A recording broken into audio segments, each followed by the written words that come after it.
என் பேர் நான் கருங்குளம்.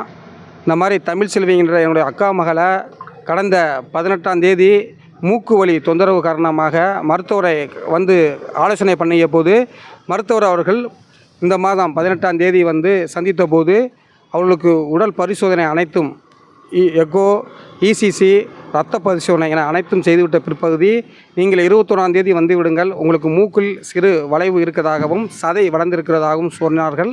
அதன் அடிப்படையில் 21ஆம் தேதி அன்று தமிழ்செல்வி அவருடைய அம்மா அவர்களும் வந்து மருத்துவரை சந்தித்து இங்கே அட்மிஷன் செய்திருக்கிறார்கள். அதற்கு பின்னால் அந்த மருத்துவர் வந்து உங்கள் காப்பீட்டு மூலம் நாங்கள் ஆப்ரேஷன் செய்தோம் என்று சொன்ன அடிப்படையில் இவர்கள் ஒத்துழைத்து ஆப்ரேஷன் செய்திருக்கிறார்கள். ஆப்ரேஷன் அறை வரை தமிழ்செல்வி அவர்கள் உடல் தகுதியோடு நடந்துதான் சென்றிருக்கிறார். அதற்கு பின்பு உள்ளே ஆப்ரேஷன் அறைக்கில் எடுத்து சென்றவர்கள் சிறிது நேரம் கழித்து எந்தவித தகவலும் இல்லாமல் ஐசியூ வார்டில் இவர்கள் அட்மிட் செய்தார்கள். சிறிது நேரம் கழித்து எங்களிடம் நாங்கள் கூப்பிட்டு கேட்டபோது அவர்களுக்கு இதய துடிப்பு அதிகமாக இருந்ததாகவும் ஆப்ரேஷனை எங்களுக்கு சரிவர செய்ய இயலவில்லை என்றும் சொல்லியிருந்தார்கள். அதற்கு பின்னால் நாங்கள் ஒரு நாள் காத்திருந்தோம். எந்த தகவலும் எங்களுக்கு இல்லை. அதற்கு பின்னால் இவர்கள் என்ன செய்தார்கள் என்றால் கண்களை ஸ்டிக்கரை போட்டு 2 நாட்கள் ஒட்டி வைத்திருந்தார்கள். கேட்டதற்கு இல்லை, உயிரோடு இருக்கிறார்கள், இவர்கள் வந்து முழு தகுதி பெற்று விடுவார்கள், காத்திருங்கள் என்று மட்டும்தான் எங்களுக்கு பதில் சொன்னார்கள். எந்த விதமான நடந்த இதை பற்றி எங்களுக்கு எந்த முழு தகவலும் இவர்கள் அளிக்கவில்லை.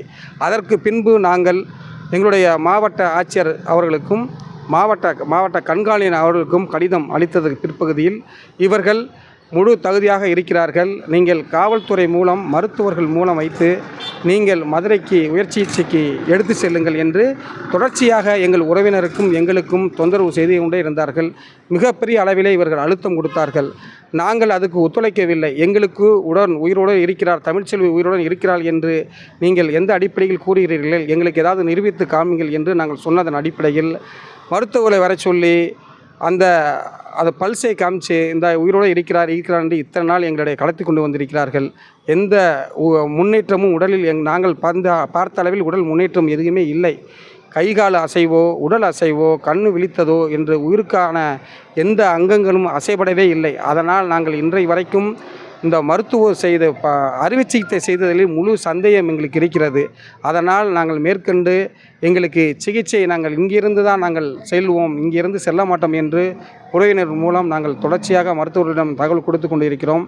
மீண்டும் மீண்டும் காவல்துறை மூலம் மருத்துவர் மூலமும் எங்களுக்கு அழுத்தம் கொடுத்து மருத்துவருக்கு எடுத்து செல்லுங்கள் என்று அழுத்தம் கொடுத்ததன் அடிப்படையில் நேற்று 27 அன்று நாங்கள் ஒரு ஜனநாயக வழியிலே பசுமறியில் ஈடுபட்டு தமிழ்ச்செல்வியுடைய உடல் ஆய்வு எப்படி இருக்கிறது என்று மருத்துவரிடம் நீங்கள் கலந்தாலோசித்து எங்களுக்கு சொல்ல வேண்டும் என்ற தகவல் சொன்னதன் அடிப்படையில் இவர்கள் நேற்று மாவட்ட மருத்துவமனைய டீன் அவர்கள் செய்தியாளரை சந்தித்து இன்று காலையில் தான் அவர்கள் பால் சாப்பிட்டார்கள், கூழ் சாப்பிட்டார்கள் என்ற அடிப்படையில் இவர்கள் செய்தியை வெளியிட்டு கொண்டிருக்கிறார்கள்.